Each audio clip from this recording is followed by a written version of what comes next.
This is part B of the Khoodeelaar campaign, Khoodeelaar Television, World Exclusive Diagnosis of Fleet Street. Now, this is the page 13 of today's Daily Mail, which is Tuesday, 19th of January, 2021. Now, the actor, comedian, Miranda Hart is being featured in this piece, mourning the loss of her beloved Peggy,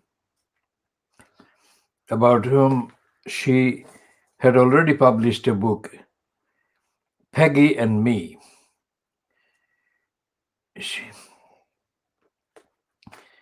And in that book, she had said, I had a little being who adored me, who I think might just love me. Approval from anyone else wasn't necessary, she wrote. Now that's the last paragraph of the piece in the Daily Mail. Today, Tuesday, the 19th of January, 2021.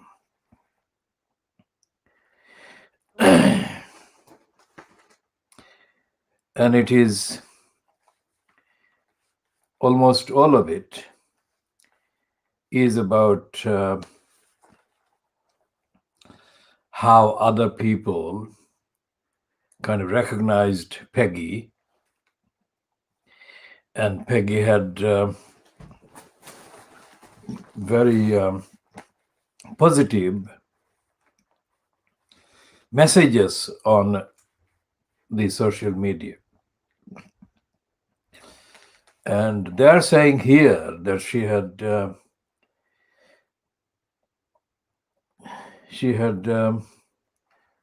718,000 followers.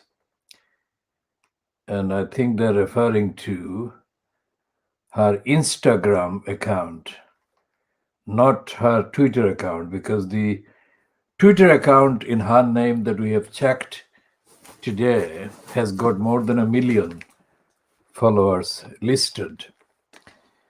And the headline, of course, is Miranda's heartache. Actress grieves for dead dog. In the pictures, which are captioned with various kind of descriptions of Peggy and how she was featured on television program and in public by Miranda Hart. As we said in the introduction, online on the Twitter and the Facebook accounts for the Khoodeelaar campaign, this particular edition is being devoted to discussing cruelty to animals that goes on inside the Muslim community. We start by referring to tower hamlers, but it's not by any means, by any stretch of the imagination, confined or limited to only tower hamlers or even London and or England or the UK.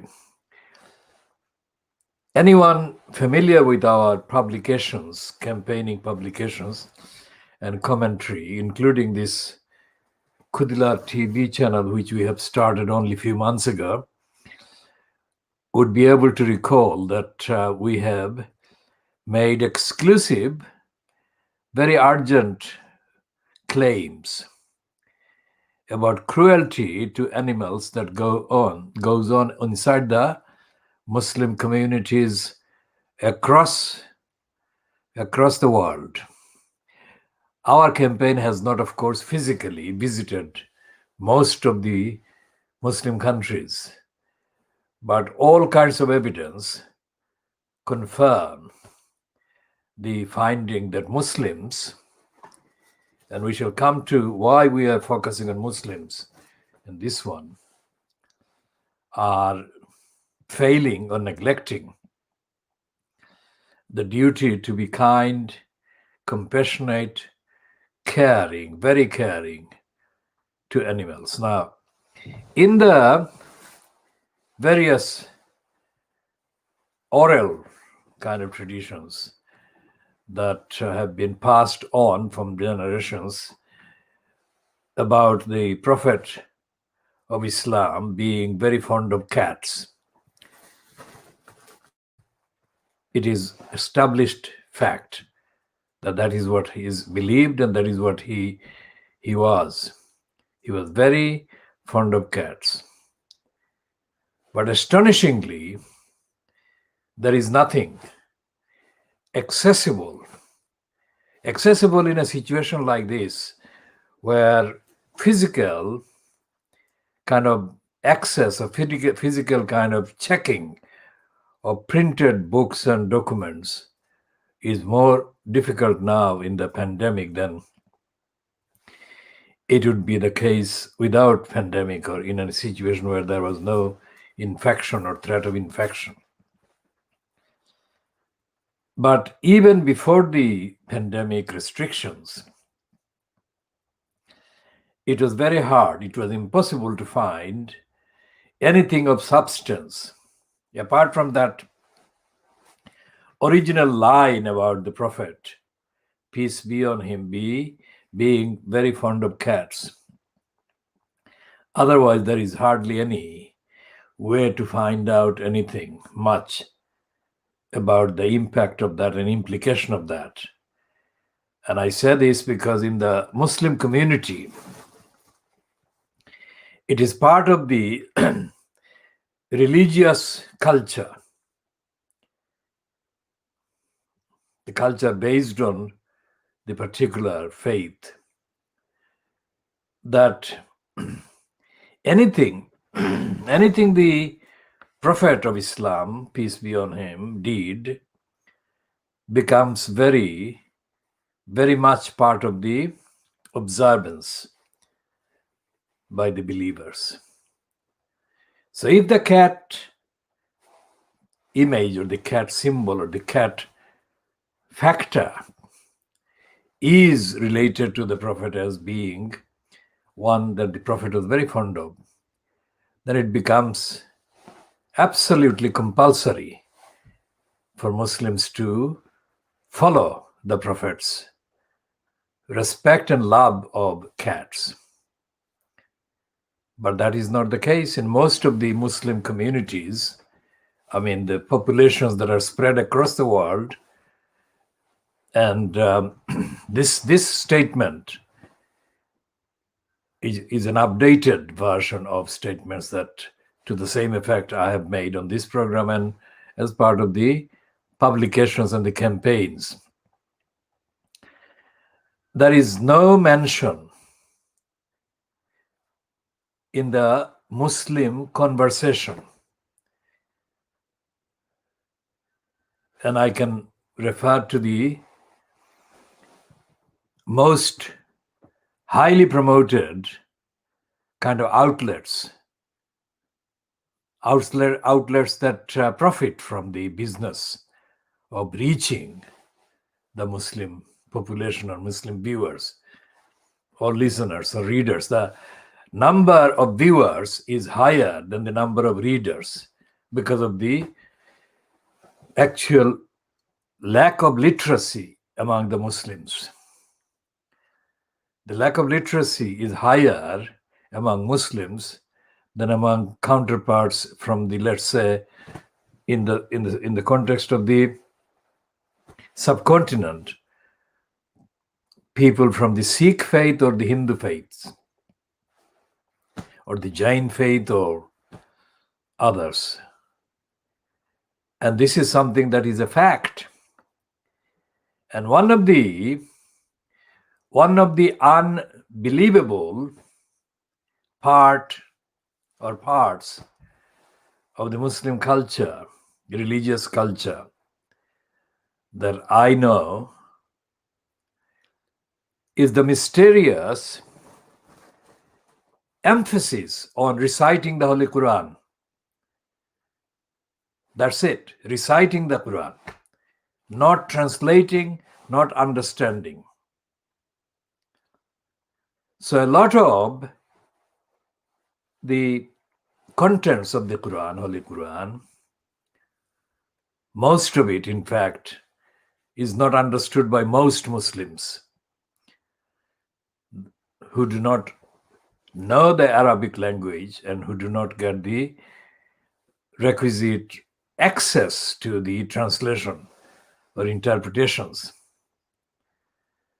Now, this is 1400 plus years since the faith of Islam was begun.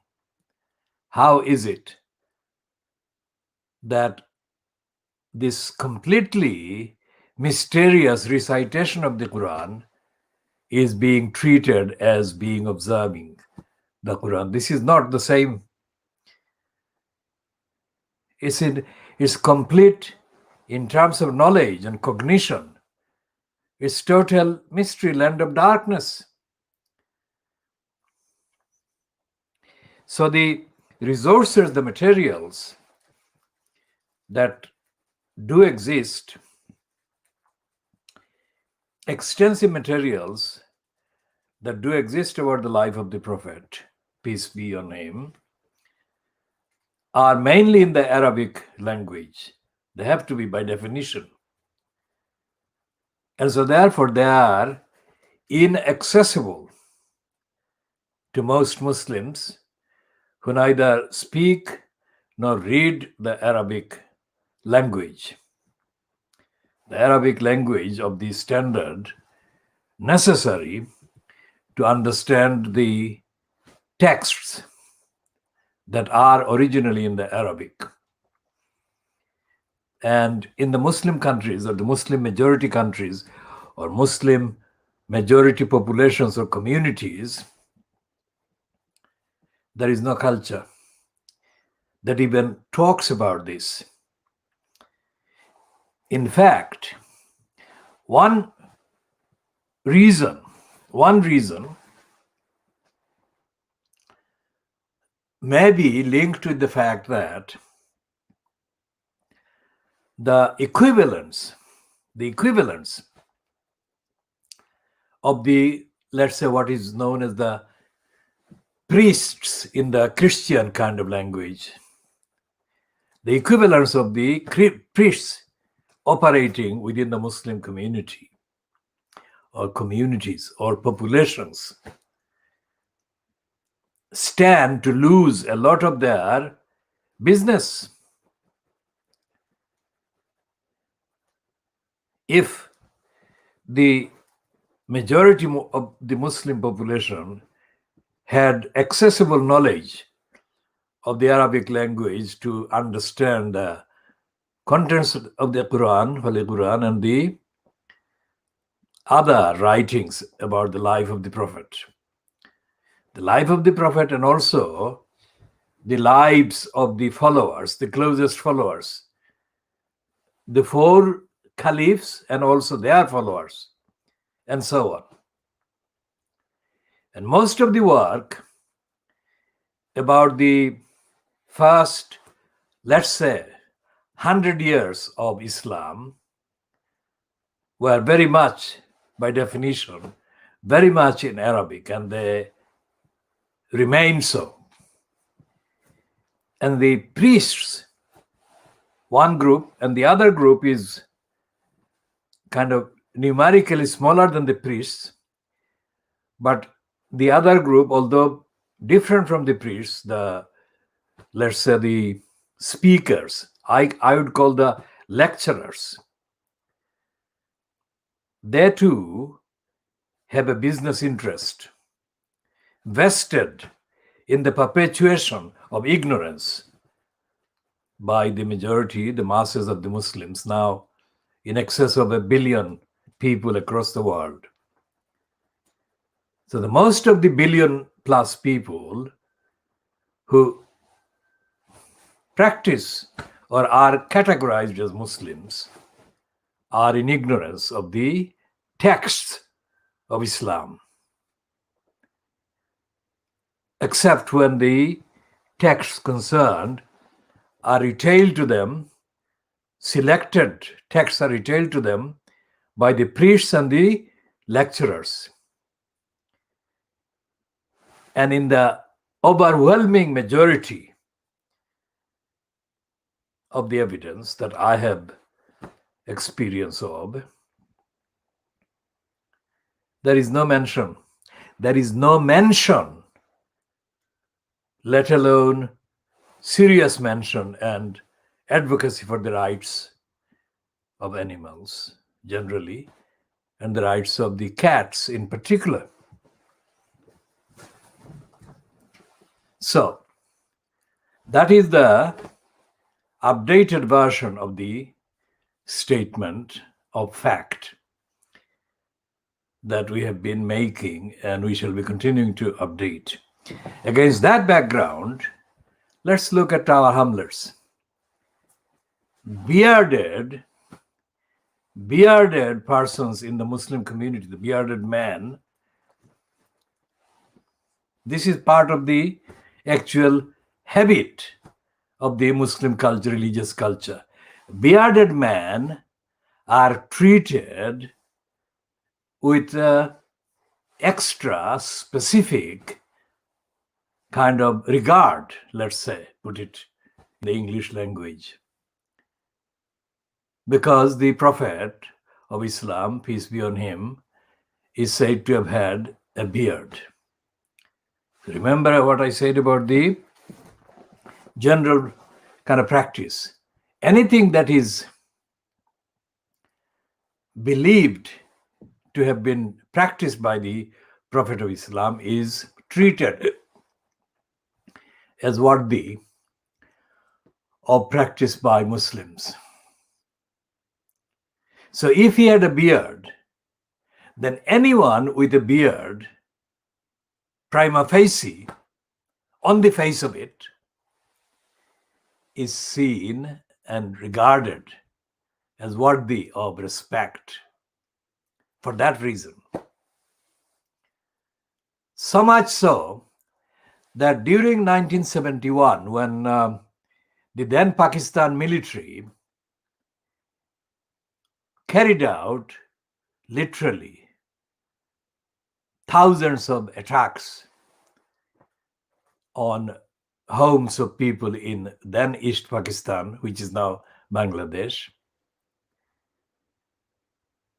It has been said afterwards, because most people, in fact, only a handful of people who witnessed the incident, but millions of people in the country didn't. During one raid, it has been said, after the end of the hostilities, the Pakistan army that carried out a raid on a residence, on a house, on an office, whatever the building was that they invaded and raided as part of their attack on the then suspected enemies of Pakistan and the fighters or supporters for the liberation of Bangladesh. These particular attacking soldiers of the Pakistan army, the attacking Pakistan army, suddenly stopped once they entered a room or a big space where were decorated with pictures of a bearded man, a man with undeniably long beard. And they stopped. They didn't attack, they didn't carry on the attack at that moment, when one of them or a number of them spotted the picture or the pictures, framed pictures or pictures on walls of a bearded man. Now, that was the depth of the devotion, the depth of regard and respect by the Pakistan army, which is, of course, made up of Muslims, for anyone with a beard. Now, had that man whose bearded image or images was or were on the wall or walls, had that man had his pictures on display or on the wall or walls in his state without a beard, the response or the reaction of the Pakistan army would have been very different indeed. Why? The answer is that man, to the brainwashed Pakistani soldiers that were briefed to attack the Bengali liberation or Bangladeshi liberation kind of movement, were firmly told that that man was their spiritual leader, or at least one of their spiritual leaders. And they would have unhesitatingly attacked the picture or pictures if those were without beard. Because it was the picture or pictures of the poet Rabindranath Tagore. And Tagore is reviled in the narrative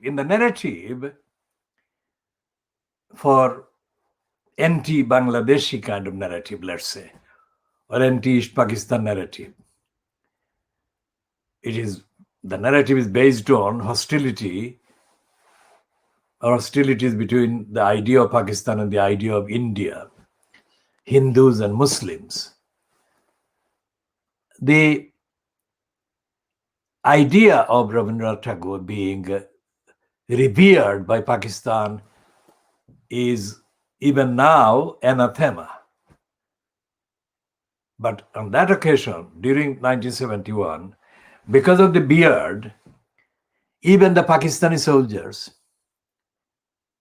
stepped back and they froze in reverence to the man with the beard. Whatever they did, obviously, I haven't seen any picture, but if anyone could physically take a picture of them or a film of them, it would have been absolutely telling.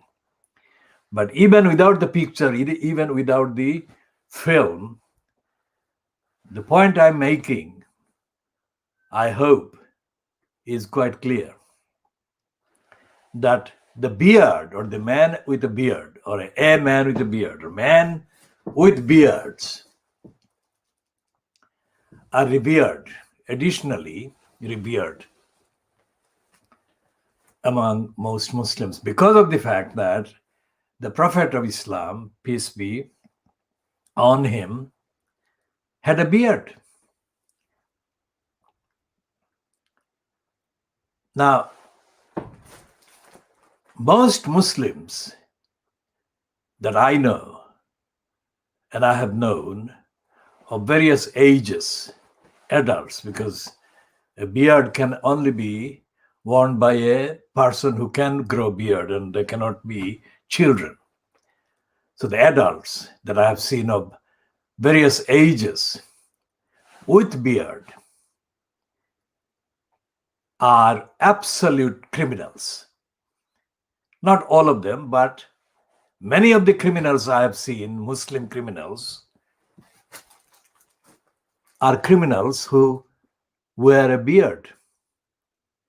And of course, I can mention currently that the pictures of the English-born or England-born Pakistani origin men who have raped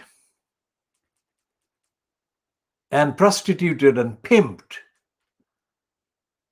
the mainly white girls across the north of England over, let's say, the last 20 years. Many of them had beards. And the mainly drug-related criminals in Tower Hamlets in East London, of Pakistan or mainly Bangladeshi origin, born in London but mainly Bangladeshi origin, in their 20s, in their 30s, many of them have beards.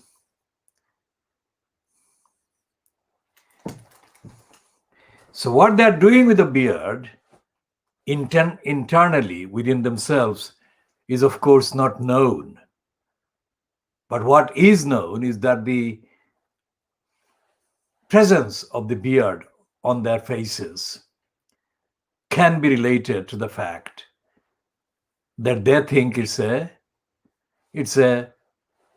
positive, it's a plus point for their image, their esteem, their standing among family and friends and acquaintances. So, when I was standing in the corner of a street, small street called Perfect Street,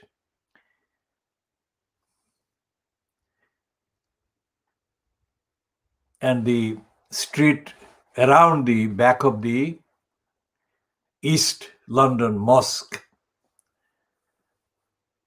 off the Whitechapel Road,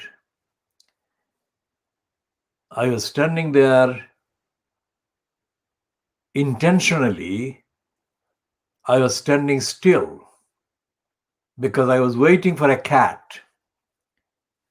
to walk past me so that I could try and coax it to eat some food, because I couldn't approach the cat during the day because they wouldn't come out.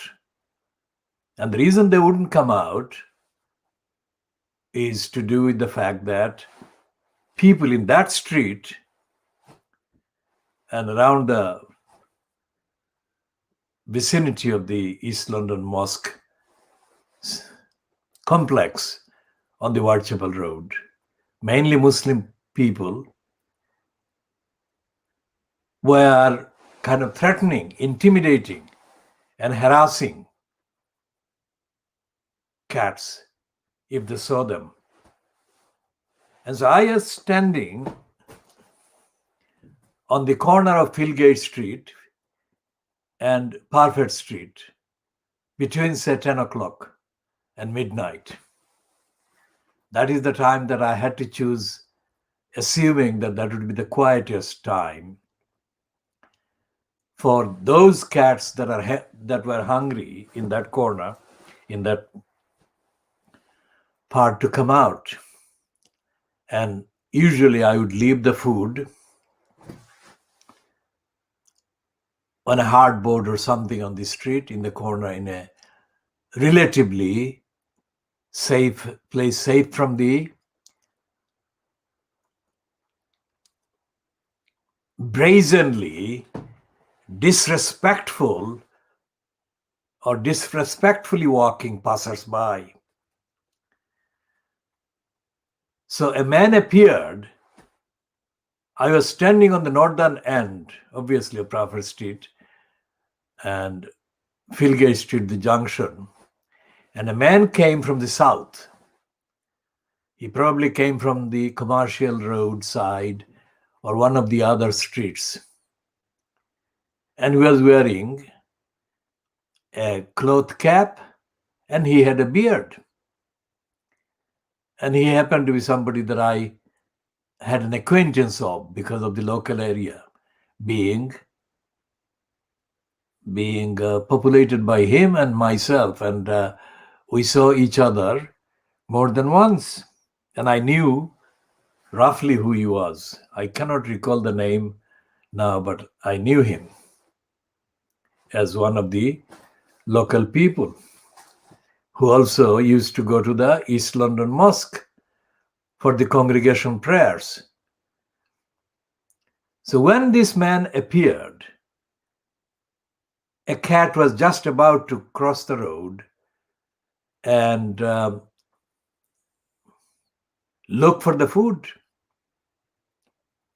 And the man saw the cat. And he concentrated the maximum amount of his intimidatory kind of personality and made a noise. He intended it to intimidate and scare the cat. And the cat disappeared out of fright. This was a Muslim behaving in that way against a cat on a street just outside of the physically largest mosque in London.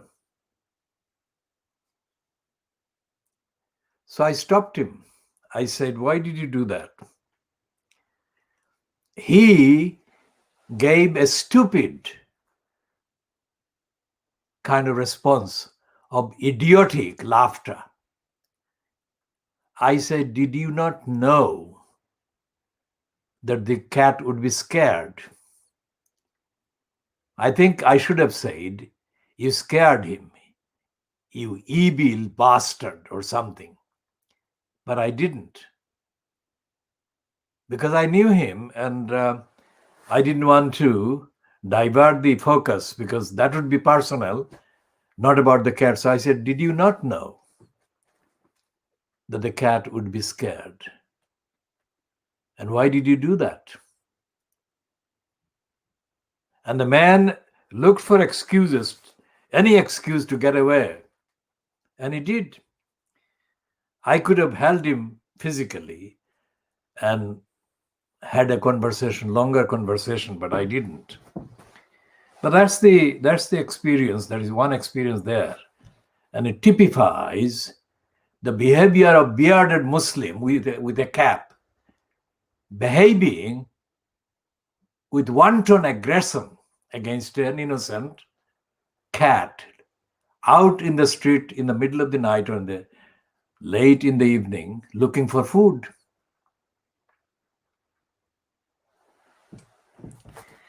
And I have said before, not in this broadcast, but I've said before that in Silot, where I come from,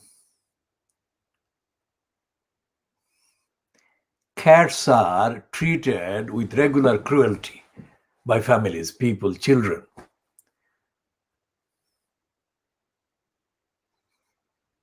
Extreme cruelty. It is physically impossible to protect so many cats unless there is an area-wide, active, ongoing group of people trying to protect the cats from the cruelty. Now, Silot, its anglicized spelling is Sylhet. Sylhet. Silot is also overrated by relationship with the 360 followers and their leader, the saint, Hazrat Shahjalal Muzarrad Yamani, that is how he is called. And by that connection, Silot, the people of Silot, are treated as if they're more pious and more religious in terms of the values of Islam. Well, they're not.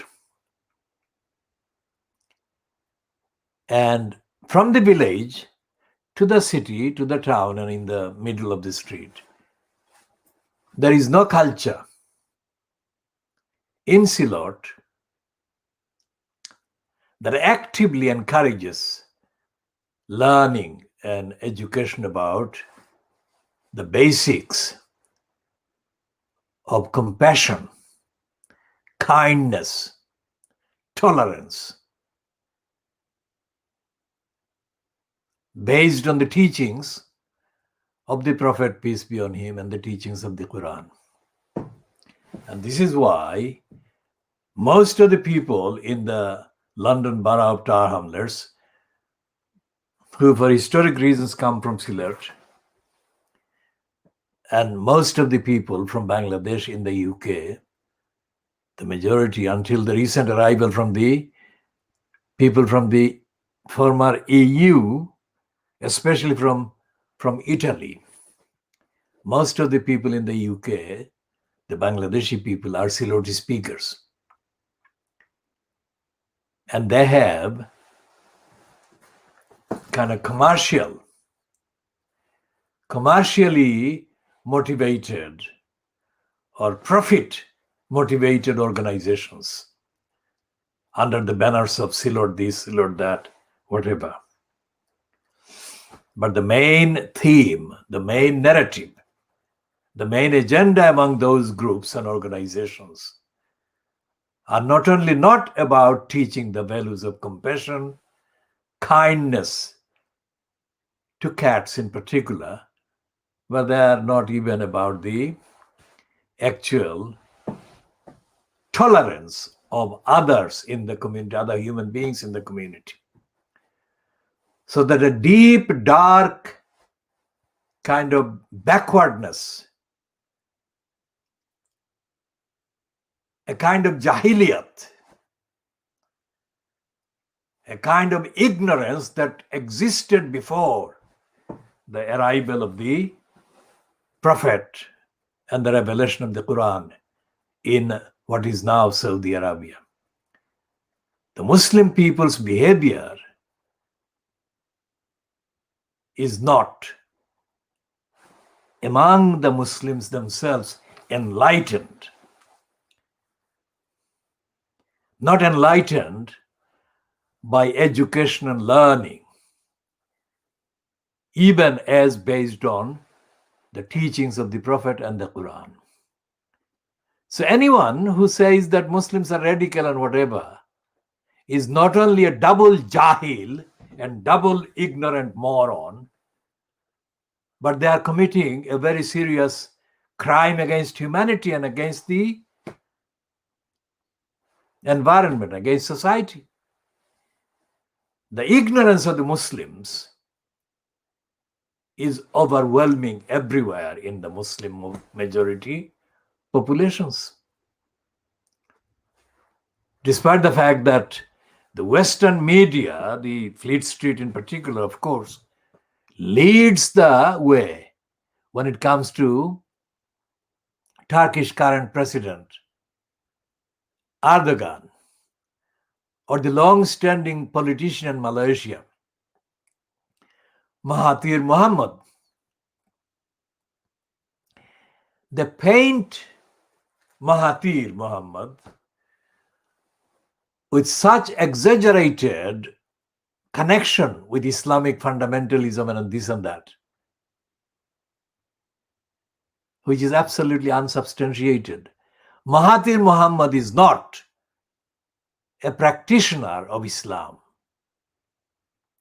according to the teachings of the Prophet, according to the teachings of the Holy Quran. And Erdogan is even less religious than Mahathir Mohamad. But the painted portraits of these people completely misrepresent the evidence on the ground. The evidence is that the Muslim population, although it is more than 1 billion, is not being educated according to the teachings of the Holy Quran and the teachings of the Prophet about kindness,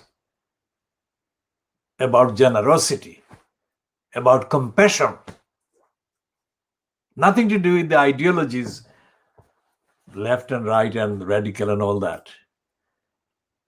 So anyone who says that there is an Islamic revolution coming, or somebody is declaring an Islamic revolution, is lying. is absolutely lying. There is no Islamic revolution. Unless, of course, the agents of evil disguised under banners of Islam are being employed by enemies of Islam. That can be the case. I'm not naming any particular moment, but that can be the case. My action against injustice and against cruelty and against lack of compassion and against denial of universal rights, they are based on universal values that are derived both from the teachings of the Quran and the teachings of the Prophet and teachings of the Caliphs. Universal values, not sectarian values, not cruelty values, not values against human rights. Remember that. So when I talk about tower hamlers and the cruelty to animals in the Muslim community, Muslim population in tower hamlers, I do that against all of what I've been saying. Now, this, of course, is a rare piece because in London alone, many people very much fond of their pets, mainly dogs and cats, suffer losses of their beloved companion and pet and cat and dog. That is symbolic, but that is not recognized in this report either, that is what happens. And most people in London, of whatever faith or no faith backgrounds, have to experience the losses, the bereavement, without much help, because there is no real support for people grieving the losses of their cat or dog. And that includes the absence of support, includes the businesses, otherwise known as the charitable organizations, apparently helping cats and dogs, both in London and elsewhere across England and the UK. Looking after a dog or a cat, sheer physical terms, looking after a dog or a cat, one, let alone more than one, entails significant amount of costs. And nothing in this society, nothing in the laws recognizes that at all. So if a society can be described as a cruel society, cruel by legislation, cruel by institutions, then the UK is one of the cruelest societies. So that's the background. But Muslims, generally Muslims, any believer, in my opinion, regardless of all of that, has the duty to actively advocate compassion, kindness, and care and protection for cats and other animals. I shall come to the details, and as we say, this is the program, this is the edition of the KhoodeelaarTV Television Channel, part B of Tuesday, 19th of January 2021, dedicated to discussing cruelty and lack of compassion by Muslims towards animals in tower hamlers, and by extension, by extrapolation, to use the statistical kind of metaphor. across the whole world, Muslim populated world. And I, as a practicing Muslim, believe every Muslim has a duty, without any question, to all the beings to be kind and compassionate and considerate, regardless of the being's allegiance or affiliation to any faith or no faith, including people who don't believe in God. Now, of course, my position is not in the majority among the Muslims, but I have to say that that is what my belief is, and I don't believe in asking other people to become Muslim. And the reason is simple. My standard of being a Muslim is such that I am not fulfilling the standard myself. I'm not making excuses, but I cannot meet all the standards of the faith. And until I do that completely, I cannot see it justifiable for me to ask anyone else to become a Muslim. That is my reason. I have to be 100% Muslim in my practice and my behavior. And I'm not. Or I cannot be certain that I am. And until I'm certain that I am, I cannot ask others to become a Muslim. And I have not done that. I have not asked anyone to become a Muslim for this simple reason.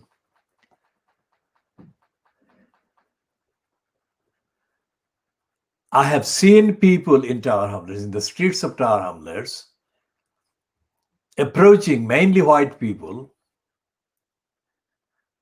and giving them handouts like a leaflet or something. And some of the leaflets I have seen, and these leaflets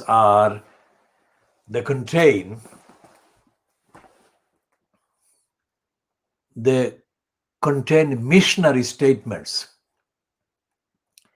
about Islam. Now, I don't believe that the Muslims in Tower Hamlets, or wherever they are, where these missionary activities are going on behalf of the so-called Islamic faith, I don't believe that that is justifiable, socially justifiable at all, morally justifiable at all, ethically justifiable at all, for the reasons that I have given. If the Muslims themselves are not compassionate and kind among themselves towards each other, and especially towards the animals, in this context of this discussion, they cannot be preaching to the people, other people, to become Muslims. For what? If a person, either a believer or an agnostic or a non-believer or born and brought up in another culture or religion, independently chooses to look for another religion, that is up to them, and that should be up to them. Let's look at it from another angle. All the people that are claimed to have become Muslims in this country, in fact, it used to be the case at Trafalgar Square. There used to be kind of events, rallies held at Trafalgar Square, where Muslims would be making boastful statements and claims that in the last year, on the previous year, previous to the date when the event was taking place, any number of European persons or Christian persons or white persons had become converts to Islam. Let's say that was factual. But what was the impact of any number of people becoming Muslims or converted to Islam or becoming converts to Islam? What was the impact on the fact and the level of kindness, compassion, tolerance, and generosity among Muslims, with those people included? Nobody has ever, as far as I can see, made any reference to any of that. So in Tower Hamlets, there are so many bearded Muslim men wandering around the streets of Tower Hamlets, being totally cruel and behaving without compassion and generosity and tolerance and respect to others, including other Muslims and including to the cats. I'm a campaigner, and I have been a campaigner for a very long time, and to the point that even The Guardian ran a profile on me. Whatever they said in that profile is of secondary importance. The fact that they did run a profile on me is of central reference here. They called me wrongly the angry messiah of E1. That is a reference to London E1. Now, whatever content they based for that headline is also of secondary importance. But the fact that they actually referred to me as a R.K. Narayan hero, a possible hero in an R.K. Narayan book, is telling. R.K. Narayan is a name of an Indian author who was recognized by India and by extension by the rest of the world. And he came from South India. South India is what I'm studying now. In fact, I've been studying the production line, Tollywood and Bollywood, as part of the investigation into the subcontinent in the decades since 1947. Now, R.K. Narayan, of course, didn't write a book featuring me as his hero. But what The Guardian was doing was whatever the information they gathered about me, they created a construct and they created a scenario whereby I could be compared to a portrait of a hero in one of R.K. Narayan's works.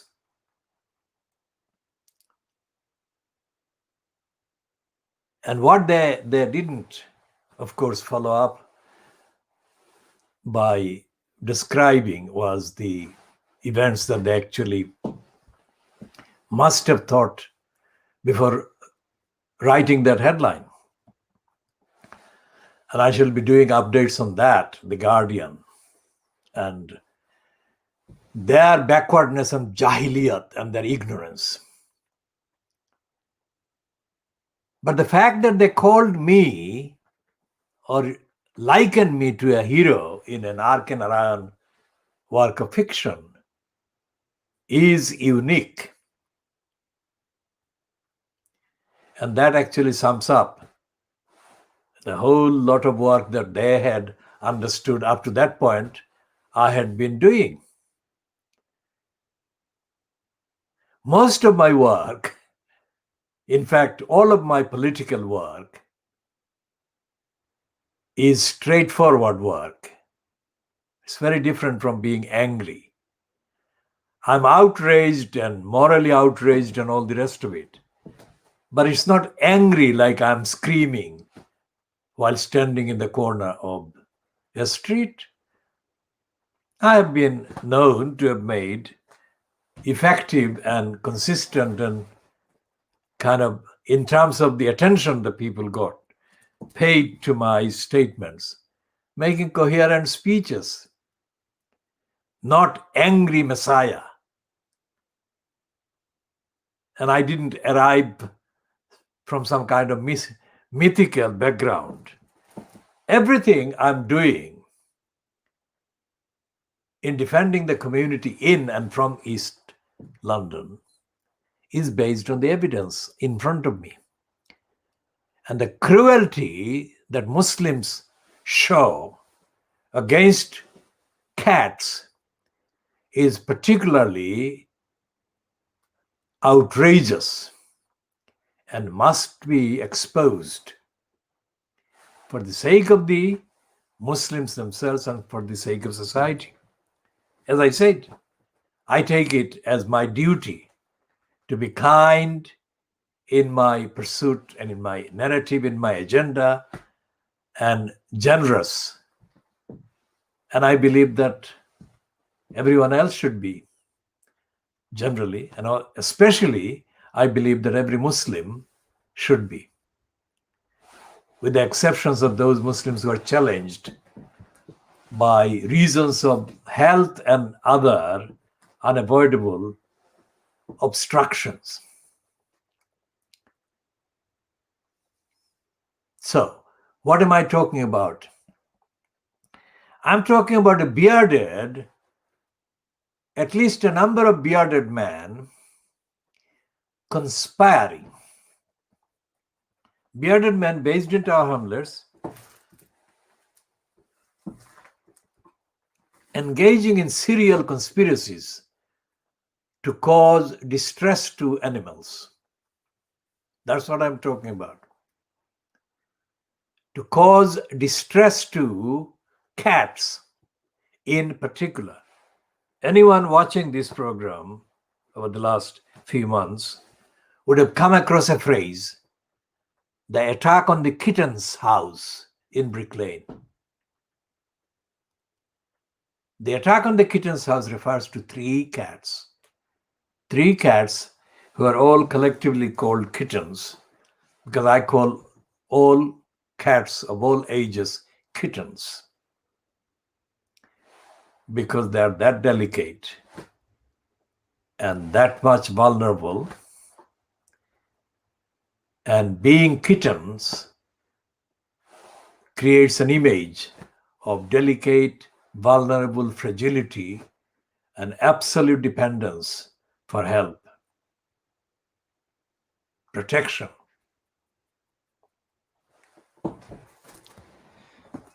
Now, the attack on the kitten's house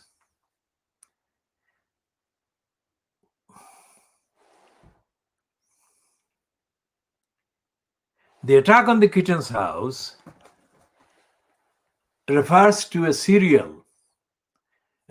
of attacks resulting from a conspiracy hatched by a number of Muslims with beard. Now, it is clear that Miranda Hart has announced that she will take a break from her activities in order to mourn the loss of Peggy, her beloved dog. Absolutely understandable. Now, if anyone viewing this can imagine that the loss of Miranda Hart, if you could mentally, intellectually, emotionally add up, multiply the losses, make the loss a plural, and multiply the losses by a factor of 100 or 1,000 or 10,000, then an image can be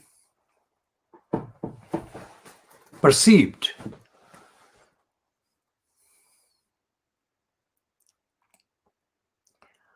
Of the amount and the volume of losses and suffering and pain. Now, you don't have to have 1,000 cats suffering cruelty in order to get that feeling. You can have 3 kittens being subjected to weeks of harassment. Now, no kitten should be harassed even for 1 moment. But if a number of people attack 3 kittens in a confined space over a period of weeks, they cannot speak, they cannot tell you, but you as a human being can imagine the pain and the fear and the devastation, desperation felt by each of the kittens. That is what happened.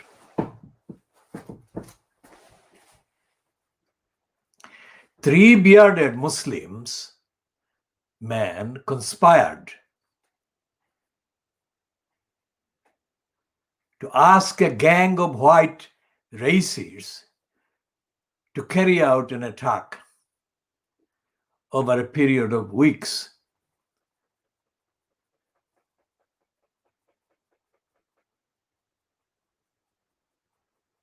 Making 3 kittens so desperate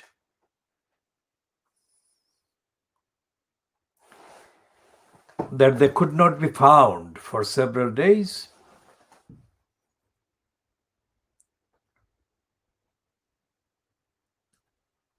Those kittens hid themselves and nobody could find them for days or longer. Now imagine that this was done by a group of bearded Muslim men conspiring to cause that desperate situation to 3 kittens, Muslim men, who all of them went to the East London Mosque on the Whitechapel Road to say their prayers. So looking at them on the street, anyone looking at them who didn't know what they actually were thinking, it would be impossible to think that these bearded Muslims who went to the various congregational prayers in the East London Mosque in the Whitechapel Road in Whitechapel, London E1, were among the worst evil jahils, criminals,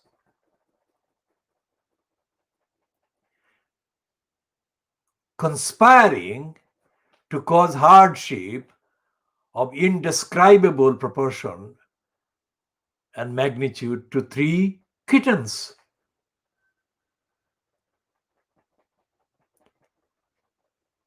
Charles Dickens wrote about Whitechapel. He never wrote about any of this. George Orwell, also known as Eric Blair, wrote about the East End of London, but he never wrote about this.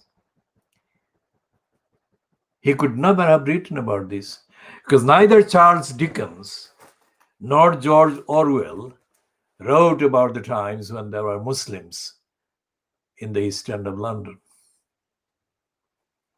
If there were, their numbers were very insignificant indeed.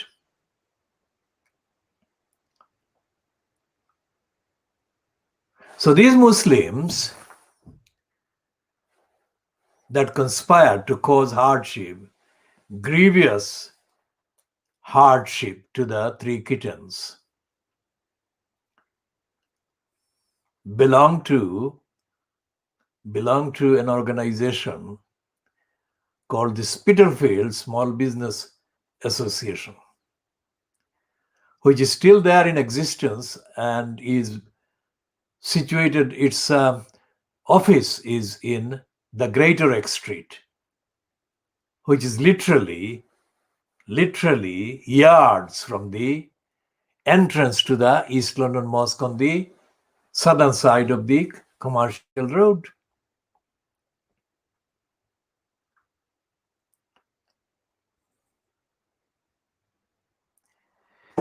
So these three men, bearded Muslims, were also known as not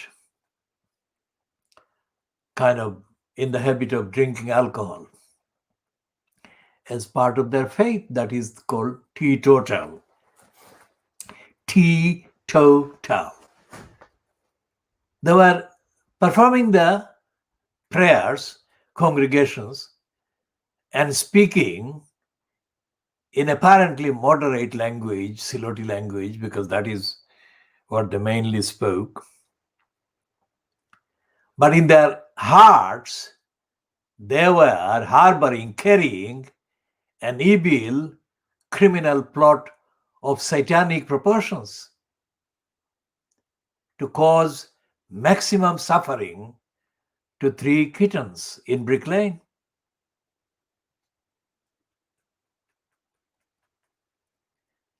Why did they conspire to cause the hardship to the three kittens? There was one man without a beard who aided and abetted these bearded criminals conspiring.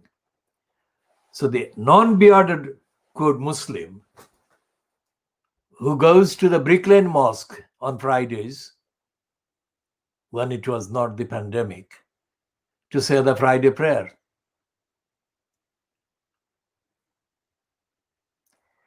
And there were other bearded Muslims available, living in Tower Hamlets and belonging to various corrupt outfits done in the name of Islam, but actually devoted to and engaged in criminality that is contrary to all morality and ethics. Apart from and in addition to those bearded Muslims who conspired to cause maximum grief to the three kittens in Brick Lane, there were another larger number of bearded Muslims sitting around the same time as part of a thing called the Council of Mosques in Tower Hamlets.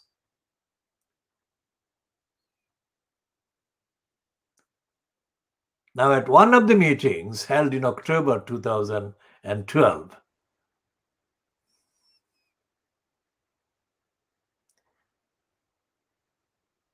two months after the attacks on the kittens in Brick Lane in August 2012,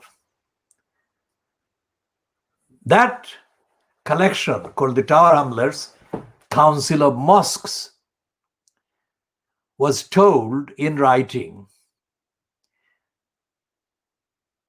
about the wider attack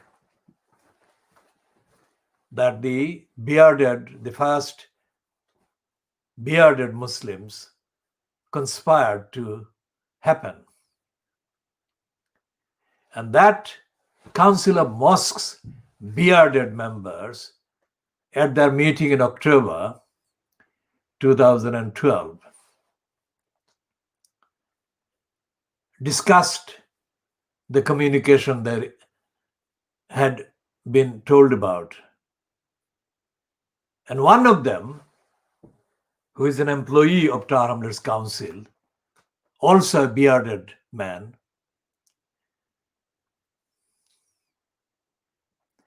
told the rest of the meeting to ignore the communication.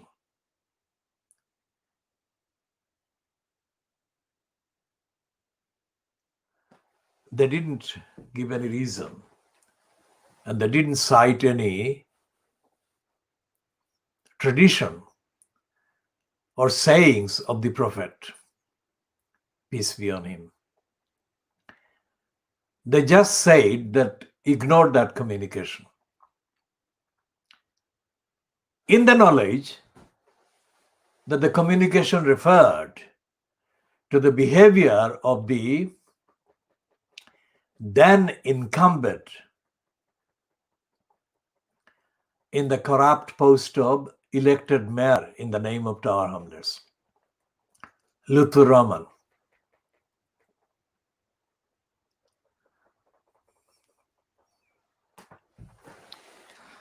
So, anyone who says that the people, because many times, many racists have ignorantly published stuff about Muslims in Tower Hamlets, stopping non-Muslims from walking the streets, and so on. And the image has been created around Lutfur Rahman, incumbent in the post of the so-called elected mayor, that he was in post as an extremist Muslim, or his supporters were extremist Muslims, or he was backed by extremists. Backing is the core word that Andrew Gilligan actually has been focusing on, because there was a complaint against him to either the previously existing Press Complaints Commission, the equivalent of Ofcom for the press, and the allegation against Andrew Gilligan, allegation made against him by or on behalf of Lutfur Rahman. And the allegation was that he had said that Lutfur Rahman was backed by extremists. By extremists, Andrew Gilligan was referring to Muslim extremists, not non-Muslim or anti-Muslim or racist extremists. So in the context of the full series of reports that Andrew Gilligan did, he was meaning Muslims who were extremists in his description. Now the people belonging to the Tower Hamlets Council of Mosques were included in the general description of extremists. I have not attended any of the events of the Council of Mosques. I have only read about them, and I don't believe that the Tower Hamlets Council of Mosques or any other outfit calling themselves Islamic in Tower Hamlets, or indeed in the rest of the UK, are engaged in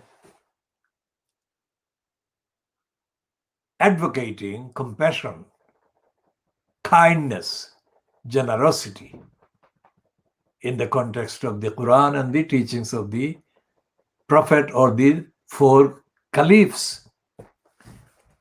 I think they're engaged in businesses. All of them are engaged in various businesses in the crudest sense of the term. And there are many of them are engaged in criminality under the guises of Islam. As evident from that particular report, that particular incident of the meeting in October 2012, The meeting was told about the communications about the attacks on the kitten's house by the bearded man who were members of the Spitalfield Small Business Association's so-called committee. The Spitalfield Small Business Association is not just a business name. It actually de facto operates via a charity called SSBA Community Trust. That's a device created by capitalist corrupt law to enable a business to operate in semi-disguise as a non-profit charity. Now, whatever the disguise,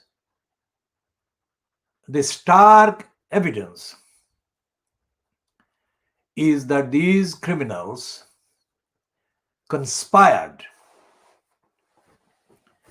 to cause hardship and grief and suffering to 3 kittens in the kitten's house in Brick Lane.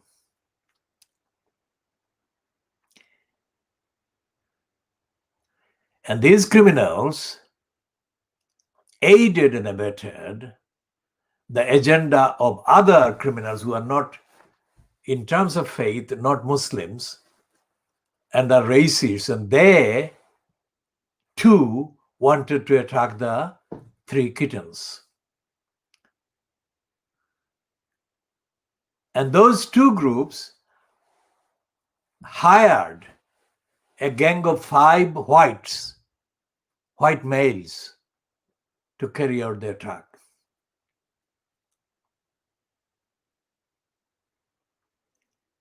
And the attack was kind of fronted by 2 other white racists. So there were 5, 6, 7, 8, 9, 10, 11, about 12 criminals conspiring to carry out series of attacks on 3 kittens in Brick Lane. Not only did Charles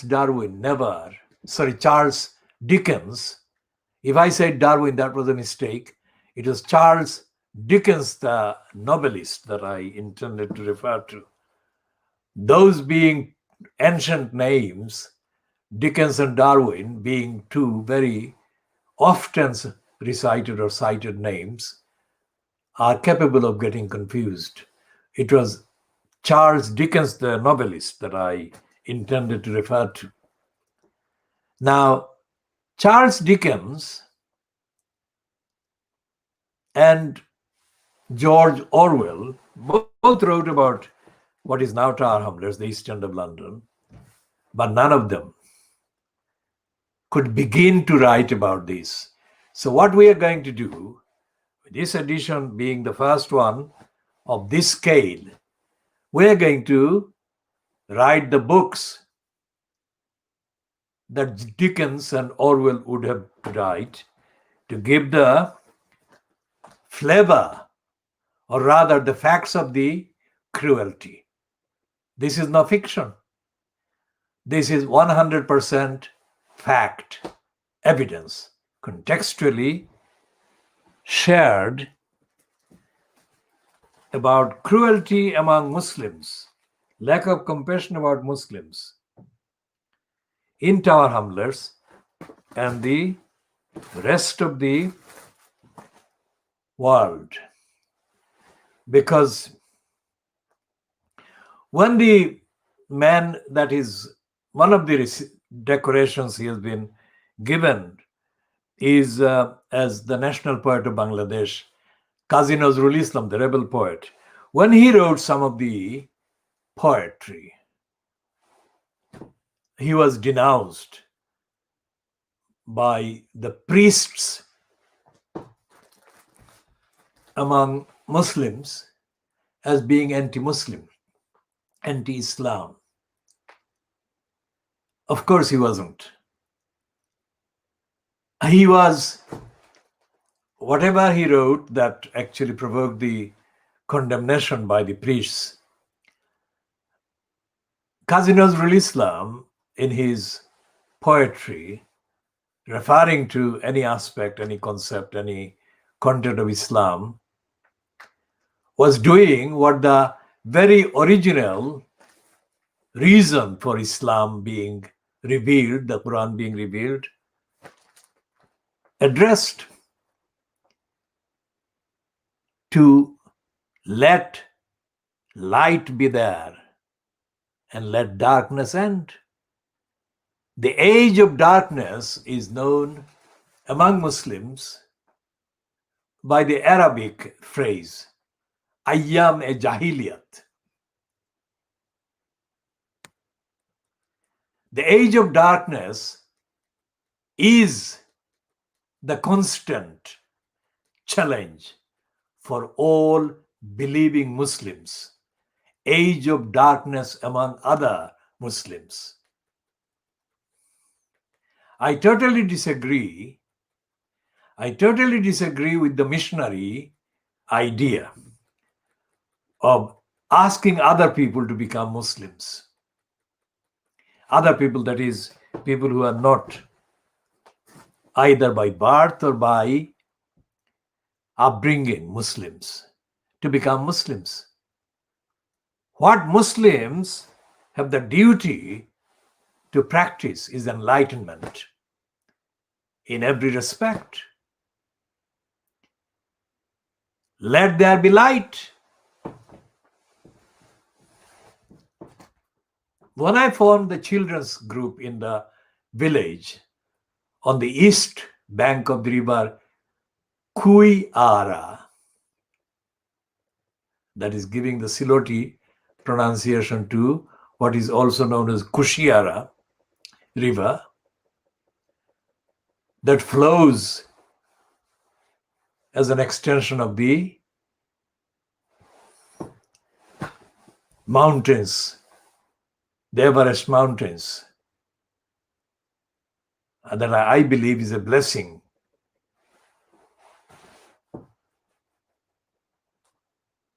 to the lands that include the place I was born in.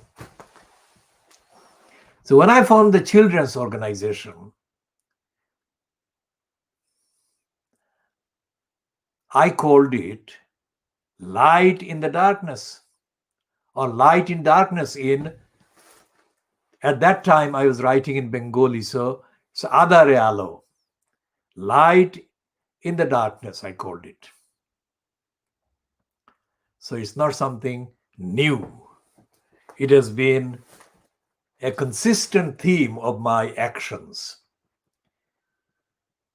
And that theme is justifiable every day. So the group or the collection of 12 criminals conspiring to cause hardship and suffering to 3 kittens in Brick Lane in 2012 gives a picture of the darkness that demands urgent action for enlightenment, replacing by enlightenment, by kindness, by compassion. So in this context, let me say that there is absolutely no truth that any of the charitable organizations, the big ones, like the RSPCA, and the smaller ones that are doing business as registered charities allegedly devoted to defending and protecting animals from cruelty. There is no truth. These are businesses. Remember what I'm saying. Because when the attack was taking place, or attacks were going on, I contacted several of those organizations. and I shall detail their complicity by silence. Was it racist complicity? Or was it more? That is something that is as relevant to what I said about the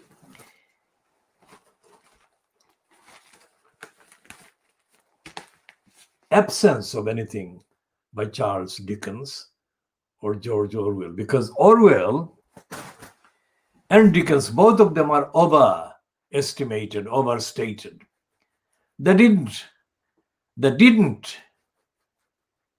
although in fictional terms, they're supposed to have had the kind of right to give metaphorical kind of representation to what they thought the East End was like. But they had absolutely no justification for over metaphorizing the whole place. Both Orwell and Dickens done that. And there has been no literature.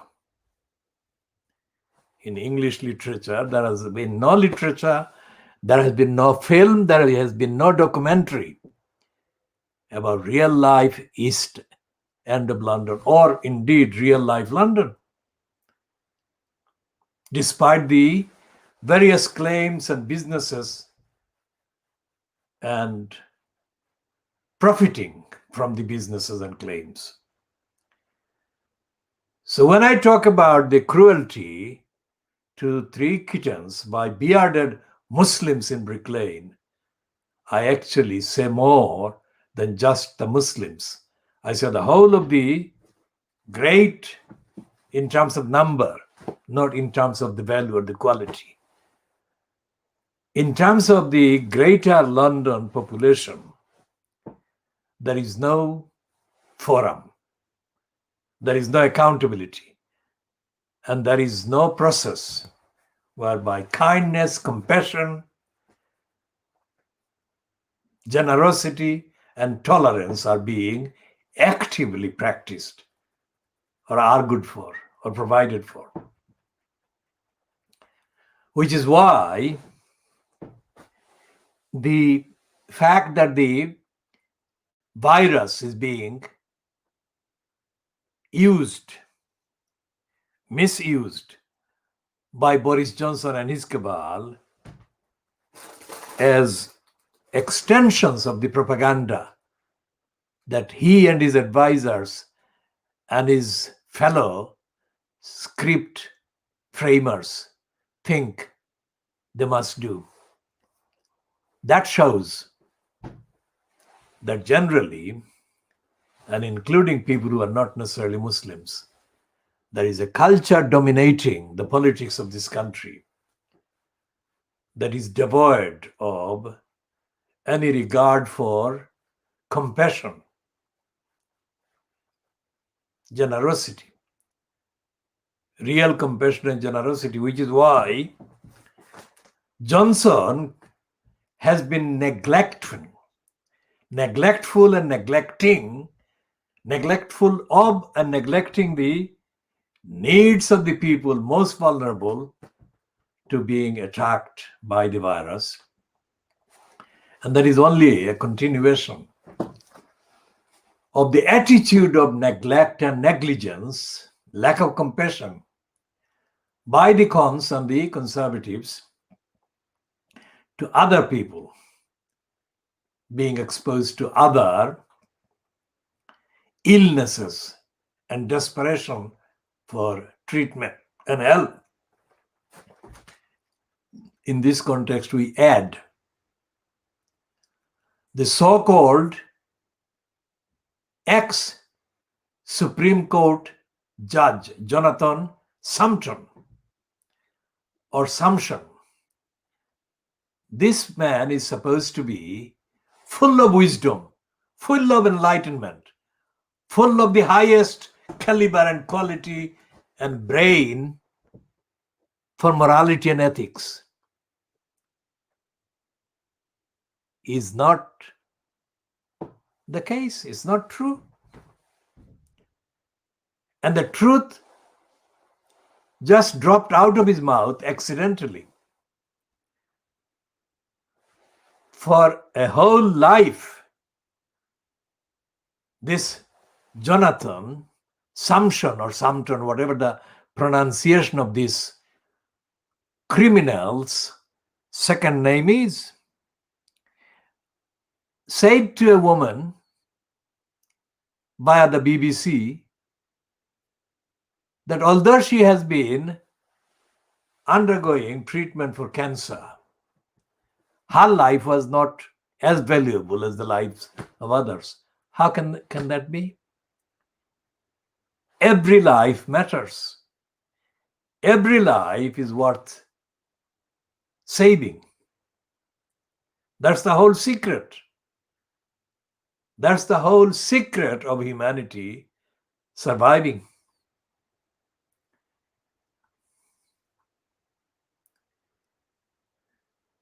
And that is the kind of darkness and jahiliyat that enlightened Islam is supposed to be around to cure, not by asking people to become Muslims, but by example set by Muslims of righteous conduct. By righteous conduct, kind, compassionate conduct. Conduct not based on gaining material profit for the person that is showing the kindness and the compassion and the generosity and the tolerance.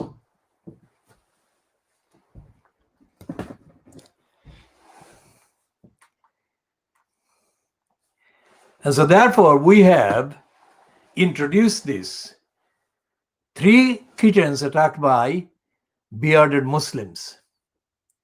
And we shall be continuing in due course, of course. World exclusive.